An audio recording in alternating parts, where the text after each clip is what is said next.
अब इसमें चैप्टर 6 है जो कि है पर्यावरण और प्राकृतिक संसाधन, contemporary book of world politics. उसकी बुक का चैप्टर नंबर 2 पर्यावरण प्राकृतिक संसाधन, इंग्लिश में इसका नाम है एनवायरनमेंट एंड नेचुरल रिसोर्सेज। इसमें हम क्या पढ़ेंगे, एनवायरनमेंट के बारे में और उसके जितने नेचुरल रिसोर्सेज हैं उनके बारे में, और किस तरीके से हमारे जो बुक पॉलिटी में अगर ये चैप्टर दिया गया है तो किस वजह से पॉलिटी से ये रिलेट करता है, इसके बारे में हम पढ़ेंगे। तो इसमें देखा गया है कि environmental concern in global politics, वैश्विक राजनीति में पर्यावरण की चिंता क्यों। ठीक है, तो क्या है environmental concern in global politics, जो एनवायरमेंट है उसका क्या कंसर्न है हमारे ग्लोबल पॉलिटिक्स से। ग्लोबल का मतलब है ग्लोबली, अगर जो है पूरी ग्लोबली वैश्विक राजनीति से देखा जाए तो एनवायरमेंट का कैसे रिलेशन है। अब एनवायरमेंट का कैसे रिलेशन है देखा जाए कि कंट्रीज है सारी, अब एक कंट्री जो है पूरा मतलब ये ऐसे हो गया। अब जो एक कंट्री है वो अगर अपने कंट्री में एनवायरनमेंट को पोल्यूशन है उसको कंट्रोल करने की कोशिश करेगी, तो एक कंट्री तो पूरा तरीके से नहीं करेगी और बाकी सारी कंट्रीज बहुत ज़्यादा गैसेस जो है वो रिलीज कर रही हैं, काफ़ी सारे डेवलपमेंट कर रही है, लेकिन रिसोर्सेज और इन्वायरमेंट की तरफ ध्यान नहीं दे रही, और सिर्फ एक कंट्री ये सब चीज़ें प्रोटेक्ट करने की कोशिश करेगी तो कुछ भी असर नहीं करेगा। जब सारी कंट्रीज मिल के, जितने भी देश है सारे देश मिल के इस सब चीज़ों का सोल्यूशन निकालेंगे और अपने इन्वायरमेंट को बचाने के बारे में सोचेंगे तो क्या किया जाएगा, इसको प्रोटेक्ट किया जाएगा। तो इसी चैप्टर में यही चीज़ें बताई गई कि कैसे जो है जो इन्वायरमेंट है उसको कैसे सारी कंट्रीज़ एक साथ में मिल के इन्वायरमेंट को प्रोटेक्ट कर सकती है और किस हिसाब से वो डेवलप भी कर रही है और प्रोटेक्ट भी कर रही है, और कैसे कौन कौन से इंस्टीट्यूशन जो बनाए गए हैं जो इस चीज़ में हेल्प करता है। तो पहली चीज़ क्या पढ़ेंगे, इन्वायरमेंट प्रॉब्लम की क्या क्या दिक्कत है, इन्वायरमेंट की प्रॉब्लम्स की मतलब क्या क्या दिक्कत है इन्वायरमेंट में।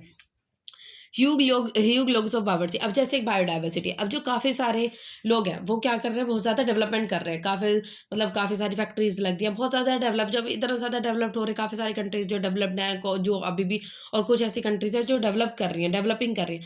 तो क्या कर रही है वो डेवलप तो कर रही है लेकिन क्या कर रही है, ह्यूज लॉस ऑफ बायोडाइवर्सिटी को काफ़ी ज़्यादा नुकसान पहुंचा रही है, ह्यूज लॉस कर रही है। Study in the ozone layer, और इन सब डेवलपमेंट की वजह से, काफ़ी सारे डेवलपमेंट की वजह से और डिफोरेस्टेशन करने की वजह से हमारी जो ये सब की चीज़ें किस चीज़ को इम्पैक्ट कर रही है, हमारी ओजोन लेयर को। ओजोन लेयर जो है उसमें काफ़ी बड़ा जो है वो होल करती जा रही है सब चीज़ें, क्यों, क्योंकि अर्थ का टेम्परेचर जो है वो बहुत ज़्यादा बढ़ रहा है, और जो ओजोन लेयर है वो उन सब चीज़ों को प्रोटेक्ट करती है, और इन सब चीज़ों को हमें जो प्रोटेक्ट करती है उसी लेयर में होल जो है वो बढ़ते जा रहा है टेम्परेचर बढ़ने की वजह से, और टेम्परेचर बहुत ज़्यादा अर्थ का बढ़ जा रहा है। काफ़ी सारे लोग जो है डेवलप कंट्रीज जो है वो डेवलप तो कर रही है लेकिन इन्वायरमेंट की तरफ बिना ध्यान हुए। इंक्रीज कोस्टल पॉल्यूशन, जो कोस्टल है उसका पॉल्यूशन भी काफ़ी ज़्यादा बढ़ रहा है। अब ह्यूमन डेवलपमेंट जो HDR ह्यूमन डेवलपमेंट रिपोर्ट जो कि 2016 में निकाली गई थी, जो कि ह्यूमन डेवलपमेंट रिपोर्ट UNDP के द्वारा निकाली जाती है, इसमें कहा जाता है 63 million peoples developing countries no access to the safe water, कि कम से कम 663 जो लोग हैं, 63 मिलियन पीपल डेवलपिंग कंट्रीज के, उनके पास अच्छा पानी ही नहीं है पीने के लिए। Nature, forest, environment deplete amount of ozone earth layer and ozone note danger, मतलब ये है कि जो ओजोन होल है वो काफ़ी ज़्यादा हमारा जो है वो डेंजर में इन सब सॉल्यूशन के बढ़ने की वजह से। Coastal pollution to increase globally, अब जो देखा जाता है कि इन सब चीज़ों की वजह से कोस्टल पॉल्यूशन है वो काफ़ी ज़्यादा बढ़ रहा है, और गवर्नमेंट है वो सिंगल एक गवर्नमेंट स्टेप तो लेगी नहीं, जब सारी कंट्रीज एक साथ के साथ कॉपरेट करेंगी तो इन सब चीज़ों का जो है वो सॉल्यूशन निकाल पाएंगे। But not a single and government, जो सिंगल गवर्नमेंट है वो एक साथ मतलब ये सब चीज़ें नहीं कर सकती, वर्ल्ड को सारी कंट्रीज को साथ में आने की जरूरत है। सो किसके लिए क्या बनाया गया था, club of the Rome a global think tank, जो ग्लोबल एक क्लब ऑफ रोम एक बुक लिखी जिसका नाम है limits to grow, depletion of earth resources, increase pollution, इन सब चीज़ों के बारे में डिस्कस कर दिया। अभी एक बनाएगा अर्थ समिट एंड रियो ट्रीटी। अब ये क्या है, बहुत ज़्यादा इंपॉर्टेंट चीज़ है, अर्थ समिट एंड रायो ट्रीटी, बहुत इंपॉर्टेंट टॉपिक है ये, और ये मतलब आगे भी क्वेश्चन इसमें पूछे जा देंगे 1 मार्क का कि ये कहाँ पर हुई थी। तो रायो मतलब कहाँ पर हुई थी, रियो डी जेनेरियो ब्राज़ील में हुई थी। कब हुई थी, 1992 में। इसको कहा जाता है अर्थ समिट, जिसमें इन्वायरमेंट के पॉल्यूशन और डेवलपमेंट से चीज़ें रिलेटेड के बारे में बात की जाती है। इसमें काफ़ी सारी कंट्रीज़ ने एक दूसरे के साथ कोऑपरेट किया। तो 170 कंट्रीज़, कितनी, 170 कंट्रीज़ ने जो है इन सब चीज़ों को समिट को अटेंड किया था। And this summit revealed rich and develop countries, इस कंट्री जो ये समिट थी इसने जो वर्ल्ड को 2 चीज़ों में पार्ट्स में डिवाइड कर दिया है, कि एक तो कुछ ऐसी कंट्रीज थी जो रिच थी और वो डेवलप्ड कर चुकी थी, ऐसी कंट्री जो रिच थी और डेवलप्ड जो है वो कर चुकी थी, उनको कहा जाता है वर्ल्ड फर्स्ट वर्ल्ड, और इसको कहा जाता है जो कंट्रीज थी ग्लोबल नॉर्थ में। अभी हमने पिछले चैप्टर में ये चीज़ें पढ़ी थी कि कंट्रीज को डिवाइड कर दिया गया ग्लोबल साउथ में, ग्लोबल नॉर्थ में। ग्लोबल नॉर्थ की जो कंट्रीज थी वो लेस डेवलप थी, मतलब यह है कि वो डेवलप नहीं थी, वो डेवलप धीरे धीरे जो है वो डेवलप कर रही हैं, और इनको कहा जाता है पुअर कैटेगरी में, और हाई पॉपुलेशन और थर्ड वर्ल्ड भी इनको कहा जाता है, और ग्लोबल साउथ इन चीज़ को कहा जाता है। अभी जो डेवलप कंट्रीज थी ये क्या होता है कि जैसे काफ़ी सारी कंट्रीज थी इंडिपेंडेंस से पहले, और ये कंट्रीज थी जिन्होंने जैसे किसी के ऊपर कंट्रोल किया, ये फ्रीली इंडिपेंडेंट थी, और ये क्या करती थी अपनी कंट्रीज में बहुत ज़्यादा डेवलप जब ये जो साउथ की कंट्रीज थी ना, ये किसी न किसी चीज़ के कंट्रोल में थी, और मतलब उनको समझ नहीं आ रहा था जब ये किसी के रूल में चल रही थी। ये कंट्रीज उस टाइम पे अपने आप को डेवलप करने की बहुत कोशिश कर रही थी, और बहुत ज़्यादा डेवलप इन्होंने अपने आप को कर लिया। अब किसकी टर्न आई थी, जब और इन लोगों ने अपने टाइम पे जब डेवलप कर रही थी उस टाइम पे एनवायरनमेंट को, रिसोर्सेज को ध्यान में रखते बहुत ज़्यादा चीज़ें डेवलपमेंट की, जिससे क्या हुआ जो हमारे रिसोर्सेज थे वो भी घटते चले गए, जो एनवायरनमेंट पोल्यूशन है वो बढ़ते चला गया। लेकिन जब इस कंट्रीज़ की बारी आई जो कि ग्लोबल साउथ में जो कंट्रीज़ है, इन सब कंट्रीज़ की बारी आई अपने आप को डेवलपमेंट बनाने की, तो क्या हुआ एनवायरनमेंट, इन कंट्रीज़ ने इशू अराइज करना शुरू कर दिया कि एनवायरनमेंट का पोल्यूशन बढ़ रहा है, रिसोर्सेज जो है ख़त्म हो रहे हैं। क्यों? फिर इसकी वजह से इन कंट्रीज़ ने भी एक्सक्यूज़ इसकी तरफ से उठाया कि भाई जब हम लोगों की टर्न आई, जिससे कि अब हम डेवलप कर रहे हैं, हम डेवलप करने की कोशिश कर रहे हैं, तो उस टाइम पे कि हमने सारा पॉल्यूशन कर दिया, क्या ऐसी तो गलत बात है? क्योंकि तुम लोगों ने पहले डेवलप किया था, और जितने भी रिसोर्सेज थे और जो एनवायरनमेंट था उस सब चीज़ों को तुम पहले बेकार कर चुके हो, और हम क्या है कि अब तो अभी तो हम डेवलप कर रहे हैं, और हमारा तो इतना ज़्यादा एमिशन ये सब चीज़ें हुई भी नहीं है हमारे यहाँ से।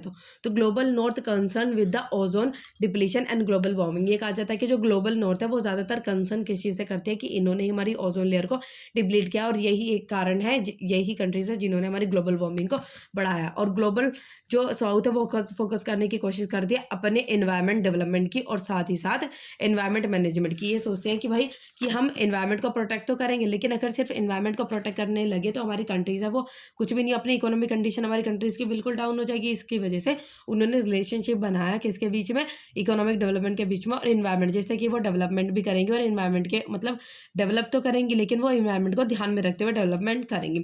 सो recommended list of the development of activities, उन्होंने कुछ लिस्ट बनाई जिसको जिसको नाम दिया गया एजेंडा 21, जो निकाला गया, जो इन सब चीज़ों की लिस्ट बताता है, जिसने मिड पाथ जो है वो फाइंड आउट किया। मिड पाथ फाइंड आउट किया क्या मतलब ये है कि डेवलप कंट्रीज और डेवलपिंग कंट्रीज के बीच में फाइंड आउट किया, और इकोनॉमिक डेवलपमेंट के बीच में भी, कि कंट्रीज तो है डेवलप तो करेंगी, लेकिन कुछ ऐसे मेजर्स यूज करके करेंगे जिससे एनवायरनमेंट को प्रोटेक्ट किया जाए और रिसोर्सेज भी खत्म ना हो। तो सस्टेनेबल डेवलपमेंट, जिसका नाम है सस्टेनेबल डेवलपमेंट, कि डेवलपमेंट तो करो लेकिन अपने आगे आने वाले फ्यूचर को देखते हुए और रिसोर्सेज को देखते हुए डेवलपमेंट जो है वो करना चाहिए। ठीक है, इसमें क्या होगा कि जो आगे रिसोर्सेज के लिए, जो लोगों के लिए रिसोर्सेज बचे रहेंगे।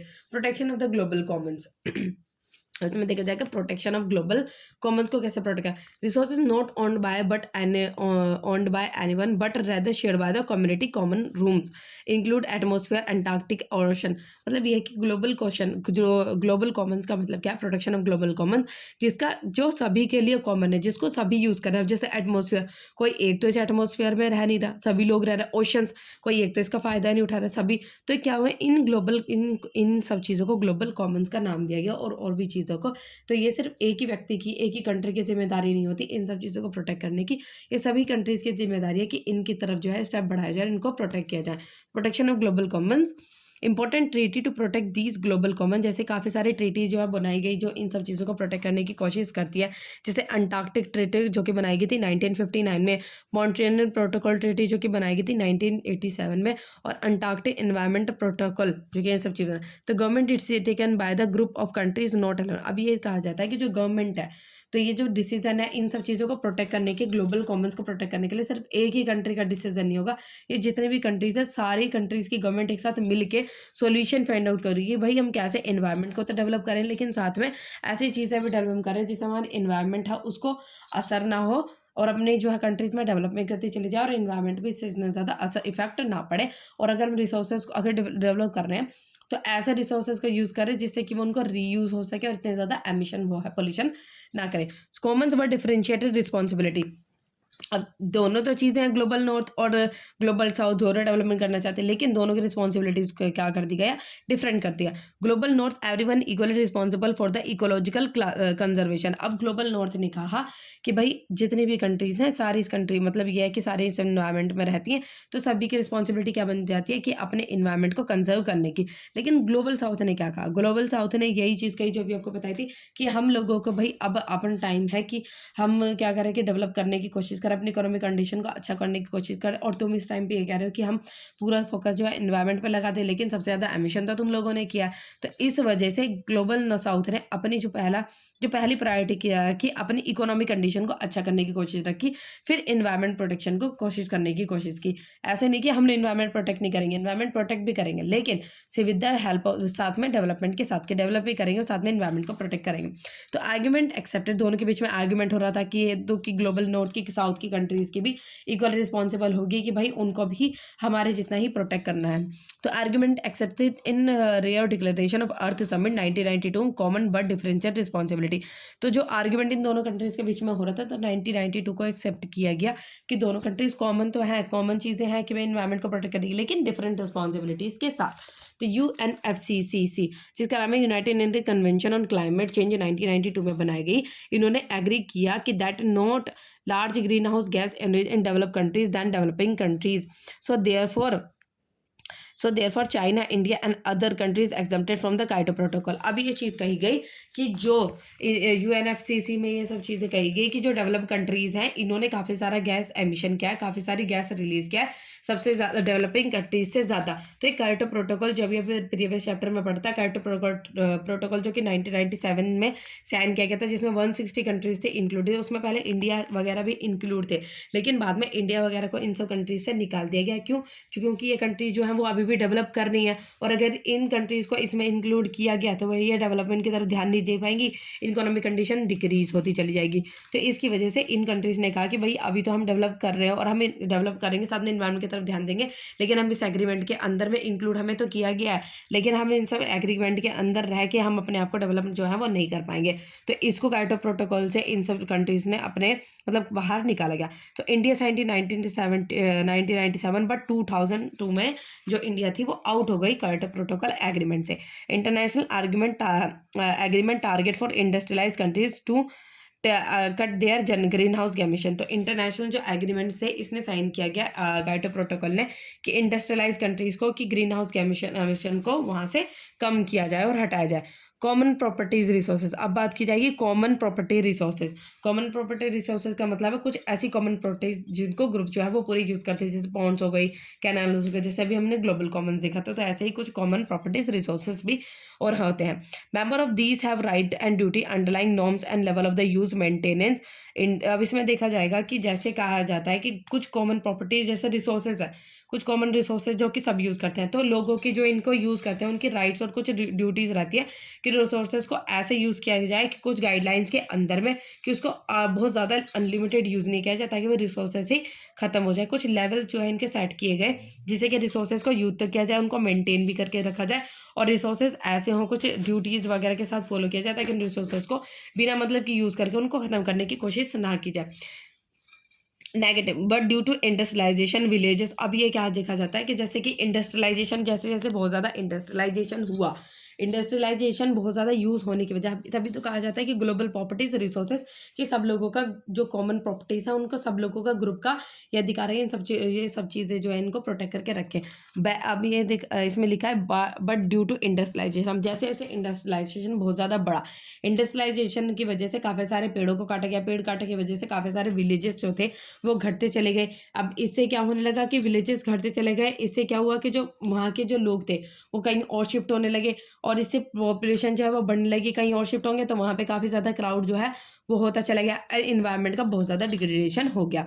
जैसे जैसे इंडस्ट्रीज सेटअप हुई, इंडस्ट्रीज़ ने काफ़ी सारी जगह को खाली करने के लिए वहाँ से डिफोरेस्टेशन करना स्टार्ट किया, और इससे क्या हुआ, इन्वायरमेंट जो थी वो काफ़ी ज़्यादा पॉल्यूट होती चली गई, गंदी होती चली गई, इन्वायरमेंट हमारा डिग्रेड होता चला गया। So allowing forest belt of the South Indian skate groves has been traditionally manage by the village commons. अब इसमें देख कि जो विलेजेस हैं, विलेज वो अपने इन्वायरमेंट को प्रोटेक्ट करने के जो विलेजेस लोग हैं, विलेजर्स के लिए जो अपना जो एनवायरनमेंट है, जो उनके पेड़-पौधे हैं, उनके लिए वो ही एक जीवन है।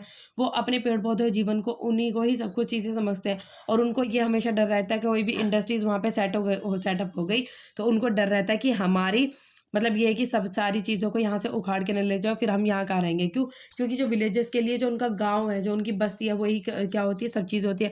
उनके पेड़-पौधे ही उनके सब चीज़ रहती है। अब जब इंडस्ट्रीज़ यहाँ पे आएँगी, इन सब पेड़-पौधों को यहाँ से काट के ले जाएँगी, तो इनके लिए क्या सब चीज़ें बचेंगी? कुछ ही नहीं, क्योंकि इनके लिए जो भी है, इनके जंगल, इनका फॉरेस्ट, इन सब चीज़ों के इनके लिए सब कुछ है। So other countries argue that India and other exempted from the Kyoto protocol, so India replies that developed countries more responsible for that. अब जैसे काइटो प्रोटोकॉल से इंडिया को बाहर निकाला गया, तो काफ़ी सारी डेवलप्ड कंट्रीज़ थी कि इंडिया जो है इसको काइटो प्रोटोकॉल से निकाला क्यों गया कि भाई ये भी तो गैस रिलीज़ करती है, काफ़ी सारे मतलब ये पॉल्यूशन करती है। लेकिन जो डेवलपिंग कंट्रीज़ थी, उन्होंने इनका रिप्लाई ये किया कि भाई पहले तो तुम लोगों ने पूरा एनवायरनमेंट जो था वो सारा तहस-नहस कर दिया और उसके बाद जो रिसोर्सेज़ थे वो खत्म कर दिया। अब हम लोगों के ऊपर सारी ज़िम्मेदारियाँ तुम डाल रहे हो। तो इंडिया ने प्रूव के साथ कहा कि भाई India emission predicted to rise 0.9 tonne from the per capita in 2000 to 169। इन्होंने कहा कि तुम लोगों ने जितना एमिशन किया उतना तो हम काफ़ी तक एमिशन वो मतलब अपनी काफ़ी ज़्यादा बहुत ज़्यादा डेवलपमेंट करें, उसके बाद भी इतना एमिशन नहीं कर पाएंगे जितना तुम लोग जो है वो इतना गैसेस जो होता है, इतना एमिशन जो पोल्यूशन करते हो। इंडिया ने काफ़ी सारे स्टेप लिए जिसकी वजह से एनवायरनमेंट जो है उसको प्रोटेक्ट किया गया जाए। तो India national auto fuel policy, India ने एक नेशनल ऑटो फ्यूल पॉलिसी बनाई जिसमें एनवायरनमेंट फ्रेंडली गैसेस को यूज़ किया गया, जिसमें एलपीजी हो गई, सीएनजी वगैरह, इन सब गैसेस को यूज़ किया गया जिससे कि एनवायरनमेंट को मतलब एनवायरनमेंट को पोल्यूशन जो है वो कम किया, मतलब एनवायरनमेंट को पोल्यूशन ना हो, इको फ्रेंडली गैसेस को फ्यूल्स वगैरह को यूज़ किया गया। तो एनर्जी कंजर्वेशन एक्ट, तो इंडिया ने क्या किया, पहले एनर्जी कंजर्वेशन एक्ट जो कि 2001 में निकाला गया था जिससे कि एनर्जी जो है जितने भी एनर्जी वगैरह रिलीज होती है उनको क्या करा, बचाया जाए। इलेक्ट्रिसिटी एक्ट 2003, इसमें इलेक्ट्रिसिटी एक्ट जो है 2003 में निकाल गया। इसमें क्या करा कि इलेक्ट्रिसिटी जो है हम उसको उन रिसोर्सेज से प्रोड्यूस करें जो कि रिन्यूएबल हो, जैसे सन वगैरह, उन सब से इलेक्ट्रिसिटी जो है वो बनाई गई। क्यों? क्योंकि सन की जो एनर्जी है वो ज़्यादा हो रही है, तो उससे क्यों ना इलेक्ट्रिसिटी जो है वो मतलब बनाई जाए, ना सूरज की रोशनी खत्म होगी और हमारी जो है वो बिजली भी बन जाएगी। फिर इंपोर्टिंग नेचुरल गैसेज जो है उनको कोशिश की गई, जो बाहर से कुछ कंट्रीज़ हैं जिनके पास नेचुरल गैसेज है, वहाँ से नेचुरल गैसेज को इम्पोर्ट किया जाए ताकि कंट्रीज़ में हमारे में नेचुरल गैसेज को यूज़ करना शुरू किया जाए और जो कुछ इस तरीके की पॉल्यूटिंग गैसेज है उनको यूज़ करना कम कर दिया जाए, एनवायरनमेंट को प्रोटेक्ट किया जाए। अब इंडिया जो है वो डेवलप तो कर रही है, डेवलपिंग कर रही है, लेकिन क्या है वो कुछ इस तरीके की पॉलिसी, कुछ इस तरीके की चीज़ें यूज़ कर रहे हैं जिससे एनवायरनमेंट जो है उसको प्रोटेक्ट भी किया जाए। So national mission on biodiversity, biodiesel produce biodiesel in by 2011 to 11 million, कुछ एक नेशनल मिशन बनाया गया था कि बायोडीजल पे था। इसमें ये था एम कि जो बायोडीजल है वो अपनी कंट्रीज़ में प्रोड्यूस जो है वो किया जाना चाहिए। फिर बनाया था कि पेरिस क्लाइमेट एग्रीमेंट 2 जो कि 2 अक्टूबर 2016 में बनाया गया था। ये क्लाइमेट के एग्रीमेंट के ऊपर, मतलब क्लाइमेट के ऊपर साइन किया गया था agreement. Need for developing countries to help developing countries, अब जब स्टार्टिंग में जब ये कंडीशन जो है वो साइन की गई थी तो काफ़ी सारे, जब स्टार्टिंग में लोगों से बातचीत की गई थी तो डेवलप कंट्रीज़ को ये कहा गया था कि तुम डेवलपिंग कंट्रीज़ की हेल्प करोगे जो डेवलपिंग कंट्री है और उनको इस तरीके के रिसोर्सेज दोगे कि वो डेवलप करनी है और उनको इस तरीके के रिसोर्सेज दोगे जिससे जो कि इन्वायरमेंट फ्रेंडली हो और काफ़ी सारे पोल्यूशन जो है वो रिलीज़ ना कर रही हो। तो ये सब चीज़ें डेवलप कंट्रीज से कही थी, लेकिन जो डेवलप कंट्री थी वो इन सब चीज़ों में झूठी साबित हुई और इनने इस तरीके की डेवलपिंग कंट्रीज़ की कोई हेल्प नहीं की, ना उनको इस तरीके की चीज़ें यूज़ बताई गई जो कि एनवायरनमेंट फ्रेंडली थी। But they did not do like that. India viewed that SAARC countries should adopt a common position on major global environment issue. अब जो SAARC जो कि साइन की गई जिसमें था जितनी कंट्रीज थी उनका मेजर ऑब्जेक्ट किया था इन्वायरमेंट को इश्यूज को इन्वायरमेंट को प्रोटेक्ट करना। ग्लोबल अपॉइंटेड इन्वायरमेंट इश्यूज थी उनके साथ, मतलब जितनी कंट्रीज थी इसमें आई थी, उनका यही एम था कि अपने इन्वायरमेंट को प्रोटेक्ट करना। Local people also save environment, अब इसमें देखा जाएगा कि जो लोकल पीपल्स थे उन्होंने भी बहुत सारी कोशिश की थी, बहुत कोशिश से कि जिससे कि इन्वायरमेंट है उसके लिए उसको प्रोटेक्ट किया जाए। काफ़ी सारे मूवमेंट जो हैं वो किया गया जाए। अब जैसे इंडिया में था बहुत मोस्ट फेमस चिपकू आंदोलन जो था, उसमें क्या था कि जितनी महिलाएं थी फॉरेस्ट ना काटे जाए उसकी वजह से चारों तरफ जो पेड़ की तरफ खड़ी हो गई। तो ये क्या था कि जो लोकल लोग थे, जो लोकल विलेजर्स थे, उन्होंने भी काफ़ी सारी चीज़ें की थी जिससे इन्वायरमेंट को प्रोटेक्ट किया जाना चाहिए। अब ये था फॉरेस्ट मूवमेंट जो कि साउथ कंट्रीज़ में बनाया गया था, जिसके डिस्ट्रक्शन ऑफ द फॉरेस्ट, कि फॉरेस्ट को बहुत ज़्यादा डिस्ट्रक्शन किया जा रहा था, इसके लिए फॉरेस्ट मूवमेंट चला गया जिससे फॉरेस्ट को डिस्ट्रक्शन करना बंद किया जाए और फॉरेस्ट को प्रोटेक्ट किया जाए। अगेंस्ट मिनरल इंडस्ट्रीज, अब मिनरल इंडस्ट्री जो मिनरल्स है, अब ये ज़मीन है, यहाँ पे क्या हुआ था कि मिनरल्स को निकाला जाता है तो बहुत ज़्यादा ज़मीन के नीचे नीचे नीचे नीचे तक गड्ढा होता जाता है, जिससे क्या होता है अर्थक्वेक के चांसेस बहुत ज़्यादा हो जाते हैं और इससे बहुत ज़्यादा डिफोरेस्टेशन और काफ़ी एनवायरनमेंट को और जो पेड़ पौधे हैं उनको असर होता है, उनकी जड़ें कमज़ोर हो जाती है इसकी वजह से, और अर्थक्वेक के भी काफ़ी सारे चांसेस रहते हैं। और जो मिनरल इंडस्ट्रीज़ है वो इस तरीके के रिसोर्सेज जो है, इस तरीके की मशीन यूज़ करती है, उस तरीके के मिनरल्स को वहाँ पर फैला देती है जो कि यहाँ के एनवायरनमेंट के लिए बहुत ज़्यादा खतरनाक साबित होते हैं। तो मिनरल इंडस्ट्रीज़ के लिए भी एक मूवमेंट जो चलाए गए थे जिससे कि इन्वायरमेंट जो है वो प्रोटेक्ट हो और पॉल्यूशन जो है वो। तो मिनरल्स इनके बारे में देख लेते हैं, फिर देखा जाएगा इसमें मेगा डैम मूवमेंट्स, काफ़ी सारे डैम मूवमेंट्स चलाए गए थे, जैसे डैम्स वगैरह बनाए जाते थे। तो डैम्स बनाने की वजह से काफ़ी सारे जो वहाँ के जो लोग होते थे उनको क्या कर दिया जाता था, वहाँ से हटाया जाता था, और फॉरेस्ट वगैरह थे वहाँ पे भी काफ़ी लोग, मतलब फॉरेस्ट वगैरह बहुत ज़्यादा काफ़ी काटे जाते थे। जैसे इंडिया में था वो था कि मतलब इंडिया में भी काफ़ी मूवमेंट जो थे वो चलाया गया था, जैसे कि नर्मदा बचाओ आंदोलन ऐसे चलाया गया था। तो यहाँ क्या था कि जो लोग थे उन्होंने, जो विलेजेस थे, यही है कि लोकल पीपल्स ने कुछ बहुत सारे ऐसे मूवमेंट किए थे जिससे इन्वायरमेंट को प्रोटेक्ट किया जाए। So in the north to save Franklin river in the surrounding, अब जैसे नॉर्थ में फ्रैंकलिन रिवर को बचाने के लिए एक मूवमेंट लड़ा गया था। अब इंडिया में एंटी डैम मूवमेंट जो थे वो थे, और नर्मदा बचाओ आंदोलन, ऐसे मूवमेंट जो थे वो बनाए गए थे जो डैम वगैरह थे उनसे प्रोटेक्ट करने के लिए लोगों को, और इन्वायरमेंट को प्रोटेक्ट करने के लिए भी प्रोजेक्ट जो मतलब मूवमेंट जो थे वो चलाए गए थे। फिर था रिसोर्सेज जियोपॉलिटिक्स। अब रिसोर्सेज जियोपॉलिटिक्स क्या होती है? रिसोर्सेज जियोपॉलिटिक्स का मतलब होता है make equal distribution of resources. अब जैसे ये ज़मीन है, कहीं कोई कंट्री है, कोई कंट्री को है, कोई कंट्री ऐसे कंट्रीज है। अब किसी कंट्रीज़ में किसी तरीके के बहुत ज़्यादा रिसोर्सेज है, जैसे कहीं पर कोयला बहुत ज़्यादा मिलता है, कहीं पर ऑयल ज़्यादा मिलता है, कहीं पर पानी बहुत अच्छा मिलता है, कहीं पर भाई मतलब अलग अलग तरीके की एनर्जी जो है बहुत ज़्यादा, मिनरल्स अलग अलग तरीके के।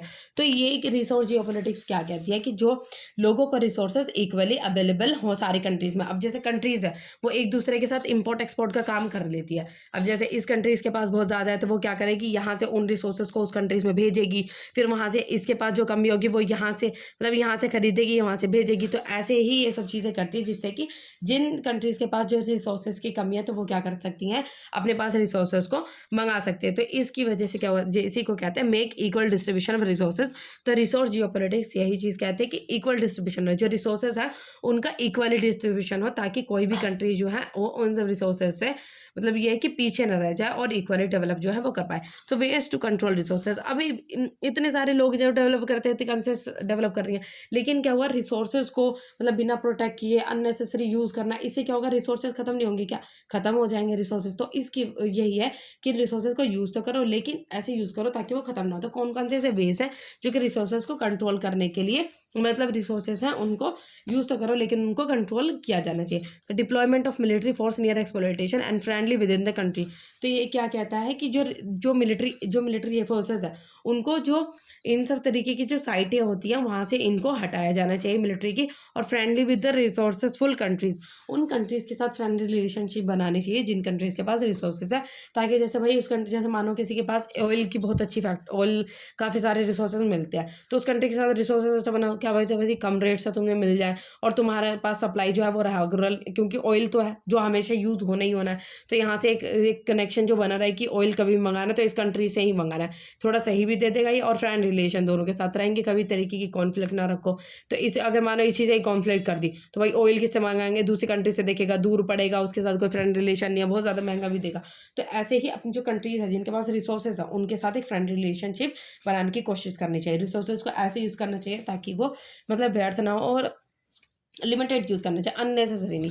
ऑयल इंपॉर्टेंट रिसोर्स है। अब ये देखा जाएगा कि जो इंपॉर्टेंट रिसोर्सेज कौन से हैं, ऑयल एक बहुत ज़्यादा इंपॉर्टेंट रिसोर्स है। अब जैसे West Asia, Gulf region accounts, अब इन कुछ ऐसी कंट्रीज है जहाँ पे ऑयल की बहुत ज़्यादा खाने हैं। तो ये क्या हो जाती है 30% of the global oil in जो कि वेस्ट एशिया गल्फ रीजन, इन कंट्रीज़ में इन द वर्ल्ड का 30% ऑयल जो है वो यहाँ पर मिलता है। और इन कंट्रीज़ के साथ अच्छा रिलेशन जो है वो रखना अच्छी बात है कि भाई इनसे रिलेशन रखेंगे तो ऑयल जो है वो यहाँ से हमेशा मिलता रहेगा। So gulf these region able to satisfy rise in the oil की डिमांड। ये कंट्रीज़ ऐसी हैं, गल्फ की कंट्रीज़ ऐसी हैं जो कि जितनी भी ऑयल की डिमांड बनती है वहाँ से कम पूरा करने की कोशिश करेंगी। अब जैसे इन कंट्रीज़ के साथ ही किसी के रिलेशन बहुत बुरे हो जाएँ और बहुत ज़्यादा हर एक कंट्री से रिश्ता तोड़ देते, तो भैया ऑयल किसको, ऑयल मना कर देंगी, भैया ऑयल नहीं देंगी। लेकिन इन कंट्रीज़ के पास भी कुछ ऐसी चीज़ें हैं जो इन कंट्रीज़ के पास ऑयल है इस कंट्री के पास, लेकिन इस कंट्री के पास कुछ ऐसी चीज़ें जो यहाँ पर नहीं है, ये बाहर से मंगाती है। तो क्या हुआ कि ये भी किसी के ऊपर डिपेंडेंट है और कोई इसके ऊपर डिपेंडेंट है। ठीक है, तो यही है कि ग्लोबल जियोपॉलिटिक्स यही कहता है कि रिसोर्सेज को इक्वली डिस्ट्रीब्यूट किया जाए। तो Saudi Arabia has a quarter of world total resources, single largest producer. जो सऊदी अरेबिया है ये सिंगल लार्जेस्ट प्रोड्यूसर है जिसके पास बहुत ज़्यादा ऑयल क्वांटिटी में ऑयल है। इराक जो है वो सेकंड नंबर पे आता है। अब इसमें देखा जाएगा वाटर, वाटर तो है हमारी कंट्री है, उसको मतलब भारत है, उसको कहा जाता है भाई ये वो होता नीला है, इसमें भारत पानी की कैसे कमाएंगे। लेकिन फ्रेश वाटर तो बहुत कम अवेलेबल है, पानी तो अवेलेबल है लेकिन वो सारा क्या है सोल्टी वाटर है, पीने लायक पानी है नहीं, सारा क्या है सोल्टी वाटर है और पीने लायक पानी वो बहुत कम है। तो उसके भी वाटर को हमें प्रोटेक्ट करने की बहुत ज़्यादा ज़रूरत है कि हम पानी को जो है वो प्रोटेक्ट करने की कोशिश करें और पानी को साफ़ सुथरा जो है वो रखें और इतने ज़्यादा व्यर्थ ना करें। तो scarcity of water and decrease level of the fresh water and was can be under. अब ये कहा जाता है कि भाई कभी आगे लड़ाई होगी तो वो किस वजह से होगी, वाटर बोर उसको कहा जाता है कि पानी की कमी की वजह से लड़ाइयाँ भी हो सकती है। क्यों? क्योंकि फ्रेश वाटर जो है वो काफ़ी ज़्यादा उसका लेवल जो है वो कम होता जा रहा है और इन सब चीज़ों के डेवलप की वजह से जो पानी है उसकी भी बहुत ज़्यादा गंदगी जो है वो बढ़ती जा रही है।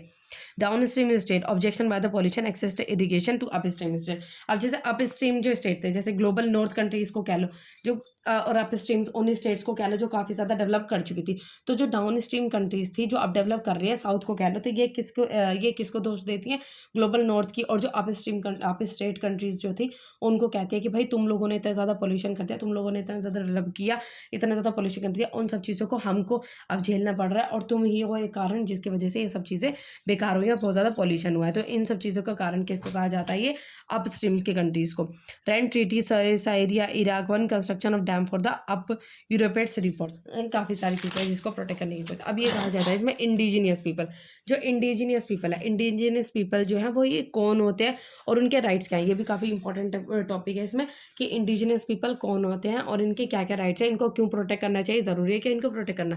तो इंडिजीनियस पीपल कौन होते हैं, काफ़ी समय पहले से रह रहे लोग, जो लोग काफ़ी टाइम पहले से रह रहे हैं अपनी ज़मीन पर, बहुत साल पहले से रहे हैं। अब जैसे हम आए हैं, हम लोग तो अभी आए हैं और इस वजह से जो लोग काफ़ी टाइम पहले से रह रहे हैं, काफ़ी सारे लोगों का कंट्रोल भी हो गया, बहुत सारे लोग आए, बहुत सारे लोगों ने अटैक भी किया, सब कंट्रोल, लेकिन उन्होंने अपनी जगह नहीं छोड़ी, वो वहीं के वहीं थे।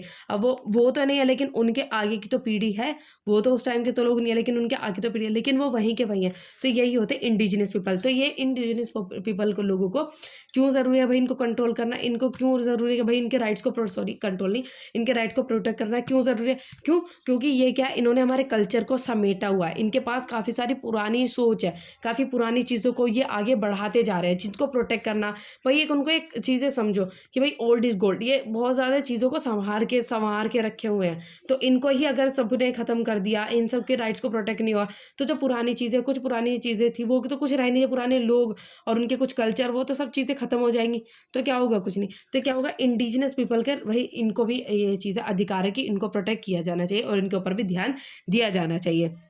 हमें हमको हमारी रूट्स से जोड़ के रखते हैं, that attach from their roots, हमको हमारी एक जड़ से जोड़कर रखते हैं। So occupying in central in south America, Africa, India tribal. अब जैसे इंडिया के ट्राइबल्स हैं उनको कहा जाता है कि ये इंडिजिनस पीपल है और ज़्यादातर ये सेंट्रल में रहते हैं, जैसे कि सेंट्रल से साउथ अमेरिका, अफ्रीका, इन सब कंट्रीज़ में ये ज़्यादा पाए जाते हैं। अब जैसे इंडिया के ट्राइबल्स हैं, इंडिया के ट्राइबल्स को भी अब हमारे संविधान में, कॉन्स्टिट्यूशन में भी अलग से इनको पोजीशन जो है वो दी गई है ताकि इनकी राइट्स को प्रोटेक्ट किया जाए। इनकी राइट्स को प्रोटेक्ट किया जाएगा तो ये वही अच्छा होगा ताकि इन लोगों को भी ये लगे कि हम लोगों को भी प्रोटेक्ट किया जाएगा, इनको लोगों को ऐसा ना लगे कि हम लोगों के साथ भेदभाव जो है वो किया जा रहा है। क्योंकि स्टार्टिंग से बहुत लोगों ने, इन लोगों ने बहुत सहा है, क्योंकि भाई जिसने भी आए थे, किसी ने भी इसको क्रिश्चियन में कन्वर्ट करना, कोई इसको मोमडन्स में, मतलब हर एक उसको बहुत ज़्यादा प्रेशराइज किया जाए कि अपने धर्म को कन्वर्ट करो, लेकिन इन्होंने अपने धर्म को प्रोटेक्ट करो और अपनी चीज़ों को कन्वर्ट करने की कोशिश नहीं की और वे उस टाइम से अपनी पीढ़ी को, अपने रीति रिवाजों को चलाते हुए जा रहे हैं, जिसको आज हम देख कर चौंकते हैं कि भाई ऐसे भी लोग रहते हैं इस तरीके के। तो ये सब चीज़ों इनको प्रोटेक्ट करके रखेगा और ये खत्म हो जाएगा तो हम लोगों को क्या पता चलेगी किस चीज़ के बारे में, कुछ नहीं। तो इनको भी प्रोटेक्ट करने की बहुत ज़्यादा ज़रूरी है। मतलब बहुत सारे ट्राइबल जो हैं वो लोग रहते हैं। समय की शुरुआत ये कहते हैं कि भाई हम since time immemorial use by the since time immemorial इन सब लोगों के लिए यूज़ किया जाता है कि समय की शुरुआत से हम लोग यहाँ पर हैं। नीड टू सेव देम, ज़रूरत है कि इन लोगों को सेव किया जाए। ये ज़्यादातर लोग किसके ऊपर डिपेंड रहते हैं? फॉरेस्ट के ऊपर। ये आज के जैसे कि आजकल के जो लोग हैं इन सब चीज़ों के नहीं, ये अपने फॉरेस्ट के ऊपर ही उन सब चीज़ों को ही अपने सब चीज़ें समझते हैं, और बाहर के जो लोग हैं उनको ये अपने मतलब ये है कि उनको दुश्मन समझता है, क्योंकि उन्होंने सब चीज़ें देखी है। जो लोग बाहर से आते थे इनके कंट्रीज़ में, वो इनको ख़त्म करने की कोशिश करते थे, धर्म परिवर्तन कराने की कोशिश करते थे। तो इनके दिमाग में वही छवि जो है बनी हुई है बाहर के लोगों की, बाहर के लोग आएँगे हम लोगों को कंट्रोल करने की या धर्म परिवर्तन की कोशिश करने की कोशिश करेंगे। इसकी वजह से इनके जो ट्राइबल्स एरिया है उनको प्रोटेक्ट करने की भी कोशिश, ताकि बाहर के लोग को ज़्यादा इंटरफेरेंस ना हो और यहाँ की चीज़ों को प्रोटेक्ट किया जाए। सो इंडिया के जो indigenous people depend upon sustainable farming. यहाँ के जो इंडिया के जो इंडिजिनस पीपल है ज़्यादातर किस चीज़ के ऊपर डिपेंड है? सस्टेनेबल फार्मिंग के ऊपर। सस्टेनेंस फार्मिंग का मतलब होता है अपने लिए, ये खरीदना मतलब बेचने वगैरह में ये नहीं है कि भाई बेचूंगा, ज़्यादा बना लूँ, बेचूंगा उसको, फिर पैसे को संभाल के रखूँगा, नहीं। ये सस्टेनेंस फार्मिंग में बिलीव रखते हैं। ये कहते हैं कि भाई अपने लिए हो जाए वो बहुत है। Need to protect them in the world hold where they are, हमें ज़रूरत है कि इन सब लोगों को प्रोटेक्ट जो है वो किया जाए जहाँ पर भी ये हैं। So 1970s India International Contact Increase Indigenous People and the World's Council in the Indigenous People 1970 NGOs work upon it। मतलब काफ़ी सारे लोग जो है NGOs भी इन सब चीज़ों के लिए काम करते हैं, जो इन लोगों को प्रोटेक्ट करने की कोशिश करते हैं और करनी भी चाहिए। तो ये चैप्टर क्या होता है यहीं पे कंप्लीट होता है। नेक्स्ट में देखेंगे ग्लोबलाइजेशन और वैश्वीकरण, अगले चैप्टर में देखते हैं, ठीक है।